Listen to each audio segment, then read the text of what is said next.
Guys, स्वागत है मेरे इस यूट्यूब चैनल हिंद क्लासेस 2 आप सबका जो 6 तारीख को जो वीकली टेस्ट होने वाला है उसको डेट बढ़ाकर 9 तारीख कर दिया गया है। ठीक है। और इस वीडियो पे हम लोग आपका important question very important question देखने वाले हैं। ठीक है। जो साइंस का आपका वीकली टेस्ट होने वाला था 6 तारीख को, वो होगा 9 तारीख को, अर्थात कल होगा। ठीक है। तो इस वीडियो को शुरू से लेकर अंत तक देखने का कोशिश कीजिएगा। ठीक है।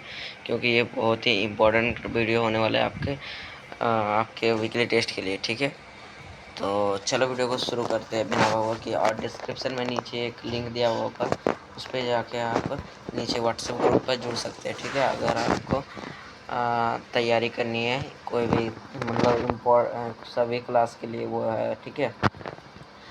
तो वहाँ पर इम्पोर्टेंट क्वेश्चन दिया जाता है आपके फाइनल एग्जाम और वीकली टेस्ट के लिए। ठीक है। तो चलो वीडियो को शुरू करते हैं और जुड़ना ना भूलिएगा। ठीक है।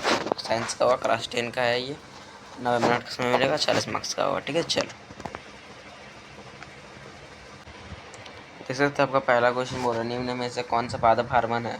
तो कौन सा तो क्या हो जाएगा? साइटोकाइनिन। क्या हो जाएगा? Cytokinin. Option number D is the correct answer. ठीक है।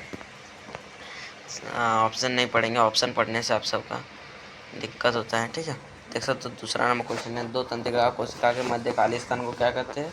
तो स्नैप्स कहते हैं। क्या कहते हैं? स्नैप्स कहते हैं। कि कैसे स्नैप्स कहते हैं? जब देखो, एक ये हो गया एक तंत्रिका कोशिका, मानो ये इस प्रकार का कोई तंत्रिका कोशिका है।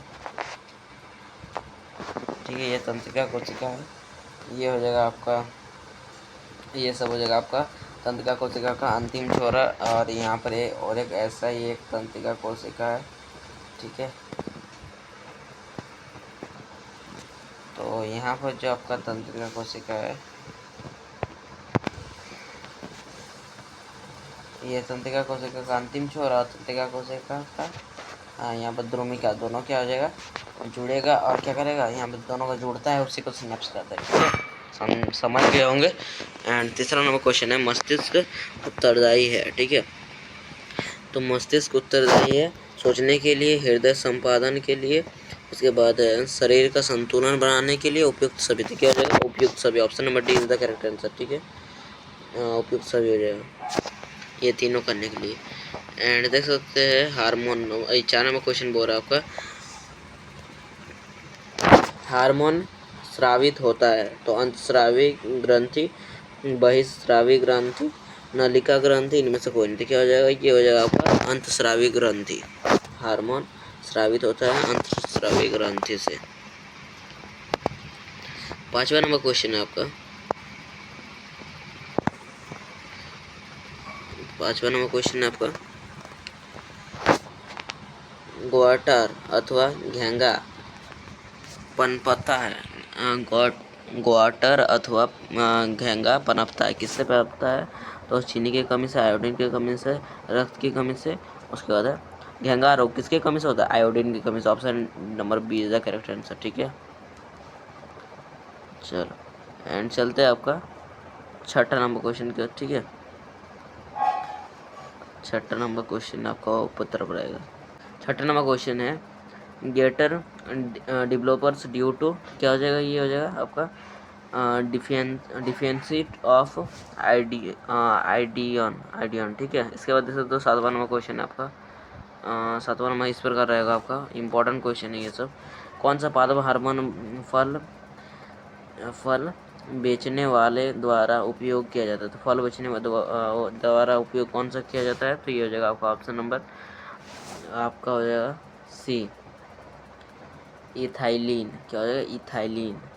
8वां नंबर क्वेश्चन है, 10 ऑब्जेक्टिव कराएंगे, इसके बाद सेट 2 भी आएगा। और एक मोस्ट इम्पॉर्टेंट आपका ये था, बोलना था कि आपका जो है ना, आपका एक आएगा, ये तो है important question, but original question क्या आएगा? एक कल सुबह, आप सब अभी तक सब्सक्राइब नहीं किया तो सब्सक्राइब कर दीजिए, कल ओरिजिनल क्वेश्चन इसका आएगा। ठीक है।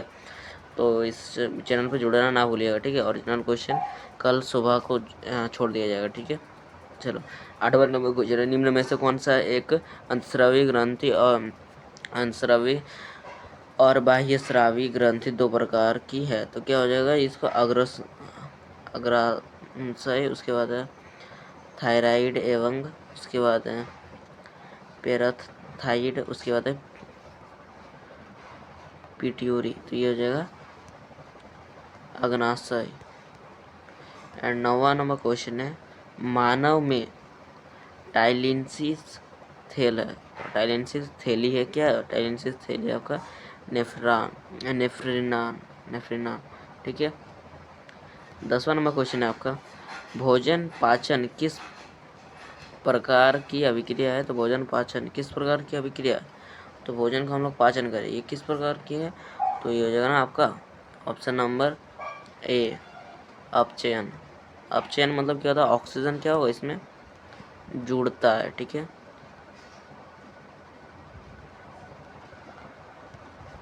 जुड़ेगा। ठीक है,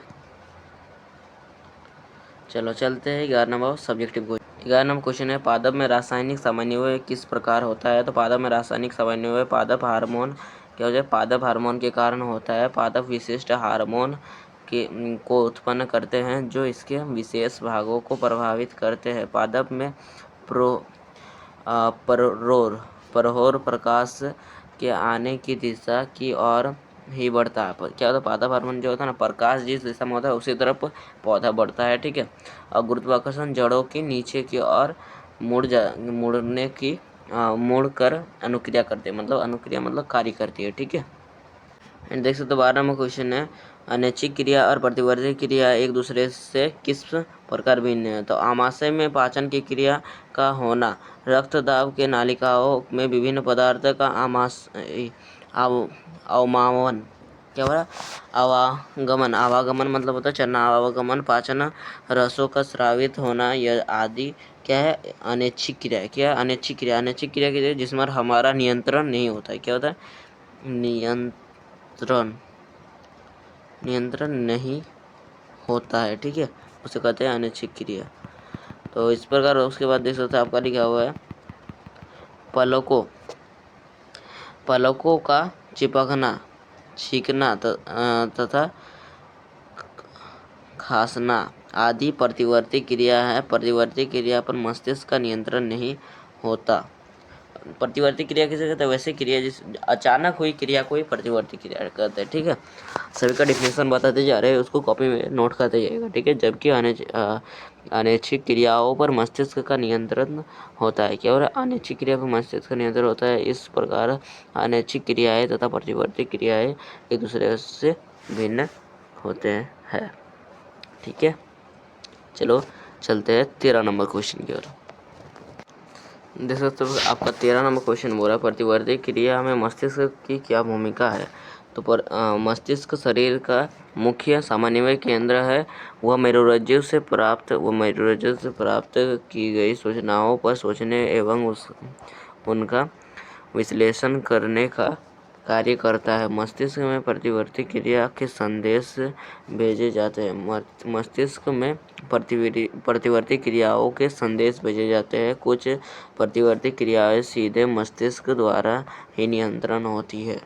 तीव्र प्रकाश में हमारे नेत्र की पुतली का संकुचन होना उसका उदाहरण है। ऐसी क्रिया जो मस्तिष्क स्वयं करती है, ठीक है, उसे क्या कहते हैं? इसे भी हम लोग क्या कहते हैं? ऐसे बहुत सारे ऐसे भी है जो मस्तिष्क स्वयं करता है। किसके सहायता से नहीं करता है?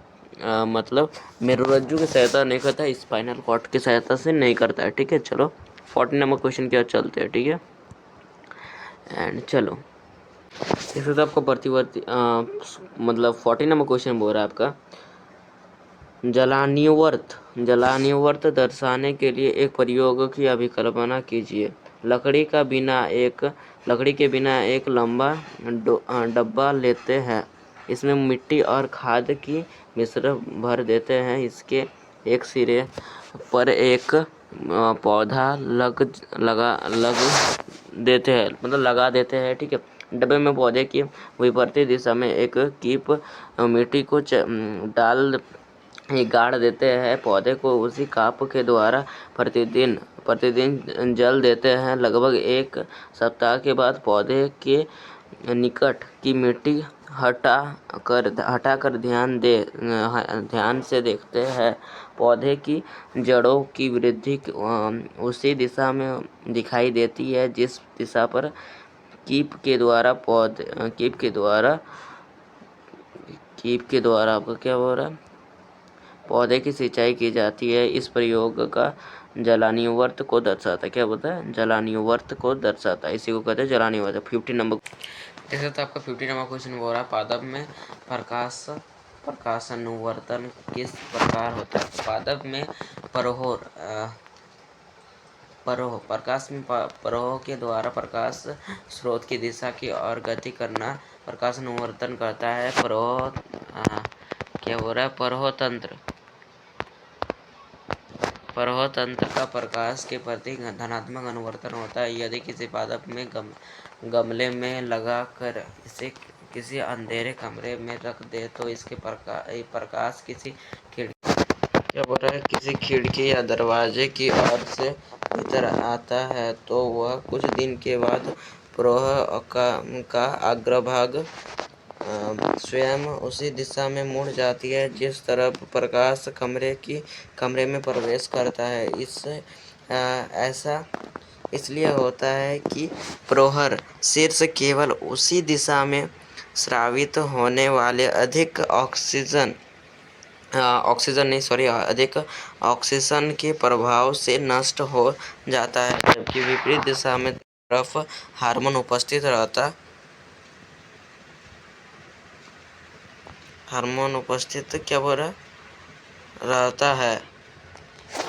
है। इस कारण प्रोहर प्रकाश की दिशा में मुड़ जाता है। देख सकते हो 16 नंबर क्वेश्चन बोला, दो तंत्रिका कोशिकाओं के मध्य स्नैप्स में क्या होता है? तो प्राणियों के शरीर में दो तंत्रिका कोशिका न्यूरॉन एक दूसरे के साथ जुड़कर श्रृंखला बनाते हैं और सूचना आगे प्रेषित करते हैं। सूचना एक तंत्रिका कोशिका से द्रुमिका सिरे द्वारा उपार्जित की जाती है और एक रासायनिक क्रिया के द्वारा एक विद्युत आवेग उत्पन्न करती है। यह आवेग द्रुमिका से कोशिकाओं तक पहुंचता है और तंत्रिकाक्ष में होता हुआ इसके अंतिम सिरे तक पहुंचता है। तंत्रिका के अंतिम में विद्युत आवेग द्वारा कुछ रासायनिक को उत्पन्न कराया जाता है जो रिक्त स्थान को तंत्रिका कक्ष के अंतिम में विद्युत आवेग के द्वारा कुछ रासायनिक को उत्पन्न कराया जाता है। रिक्त स्थान को पार कर